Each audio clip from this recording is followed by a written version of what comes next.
This story begins at a lonely bus stop. Shattered glass on one side, an empty seat, waiting for a visitor. This bus stop is located in the valleys of a densely forested mountain in an abandoned village inside of a burned circle. Before this town was abandoned, it was full of elves that had a close-knit community. They used to live off the land and forage for their food, but they also used to do some magic. The magic wasn't always acceptable by everybody else, but they were using it in a good way. One day, the elves left to travel over the mountains to a festival, but they never returned, and thus taking with them their magic, leaving the burned circle around the town. But then you start to see these orange scarves attached to these slowly laying shadows. It might be militant dogs. The dogs never go into the forest, for they fear a fog that sits amongst the trees. In this story, we meet a young woman who has just arrived. Her name is Joy. Joy is from the planet Happiness. And on Happiness, the environment is balanced. Everyone is balanced with the environment, and everything flourishes because of that balance. Everyone has enough to eat. All of the animals have spaces to live in. The whales are not bothered by all the noise pollution in the oceans because there isn't any. Joy does have a family. Her family comes from many generations.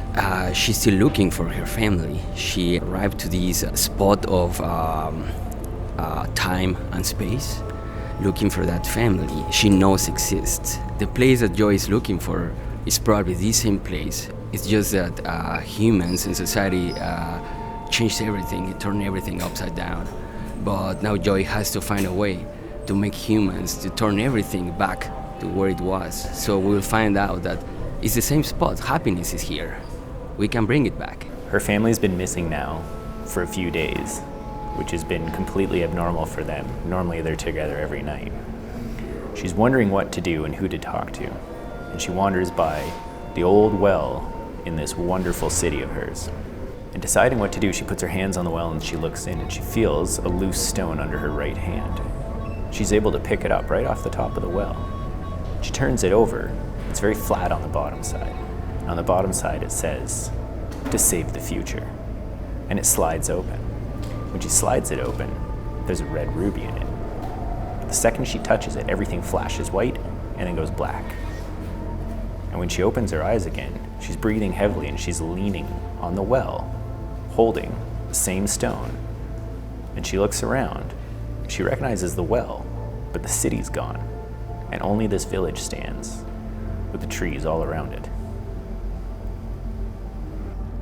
Joy arrived on a magical triangle, and the triangle was alive, and the triangle held the reconciliation force, and the triangle was bursting with life, just waiting to be seen in a civilization that's become scared when it need not be. As she gathers her bearings and her breath, breathing hard, leaning over the well, looking in, she sees from the shadows dogs emerge. The biggest one wanders over and sits beside her and says, "Are you Joy?" She's confused. She looks around. She recognizes the well.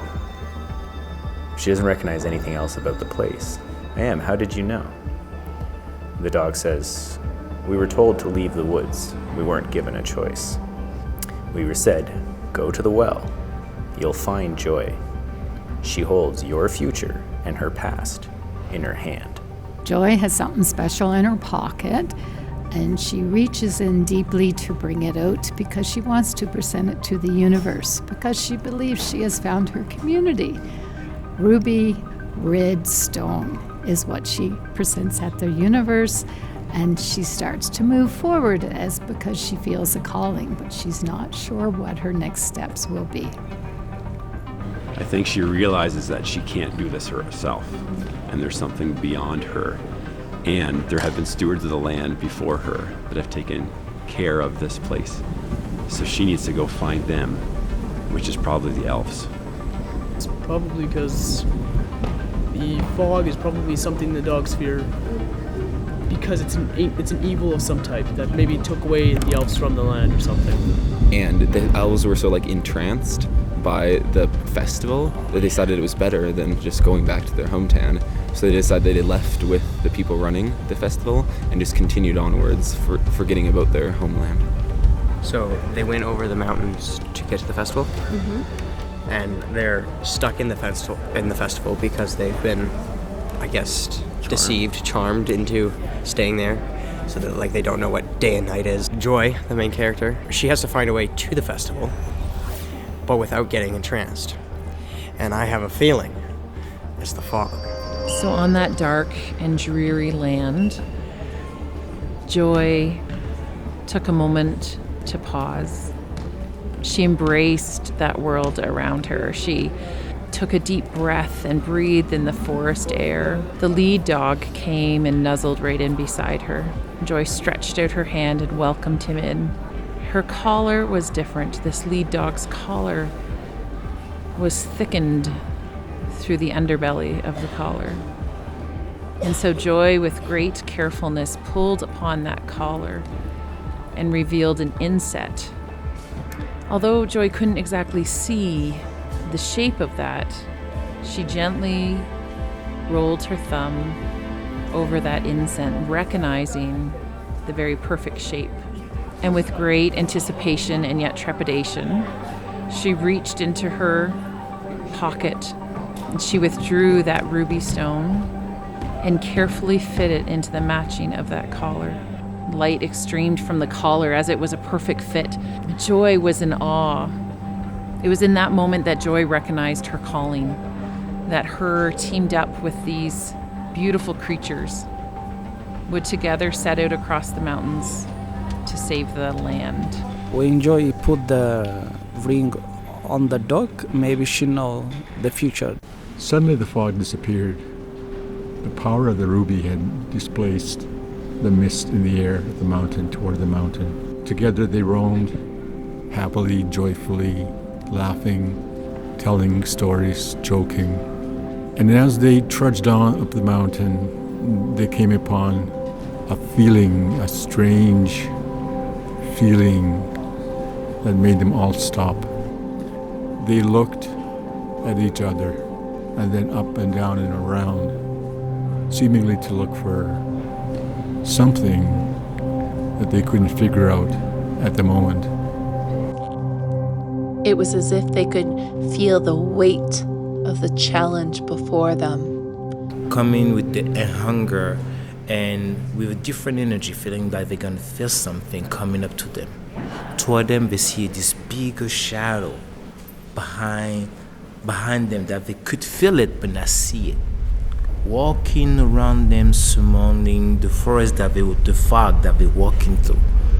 When they finally realize there's two red eyes coming facing forwards, face to face, what they felt from the beginning of this shadow was that it comes bigger and bigger towards them with the same two red eyes looking towards them. Finally, the shadow comes in, and we saw that this big man, big jacket in the back, and a backpack in the back, little big, holes on it. Feels like a man who travel a lot of days around and feel tired. When they're having a conversation with this man, they realize this man has the same journey than Joy and the dog has. So we decide to unite their force together, their strength together, to walk towards any new adventure that they could possibly go through the end of this fog.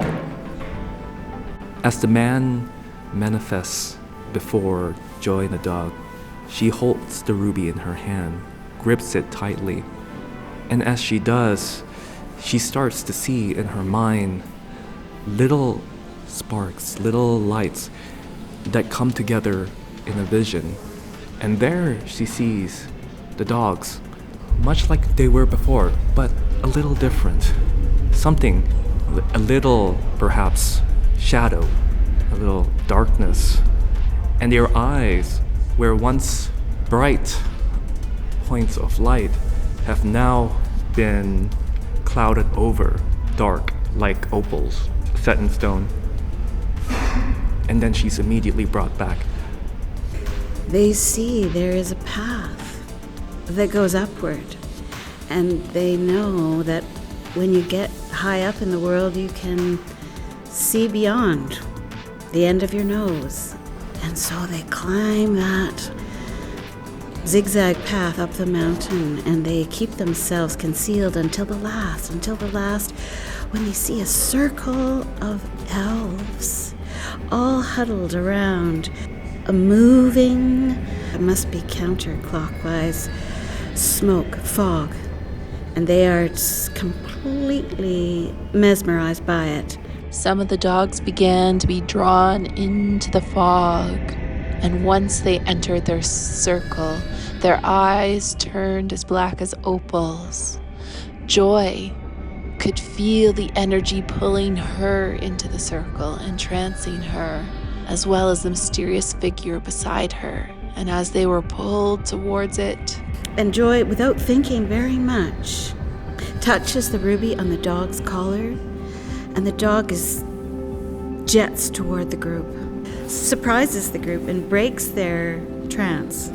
They turn with eyes anew to look at these new friends. The time of entrancement held its own peril, and it was painful. But without pain, there is no beauty.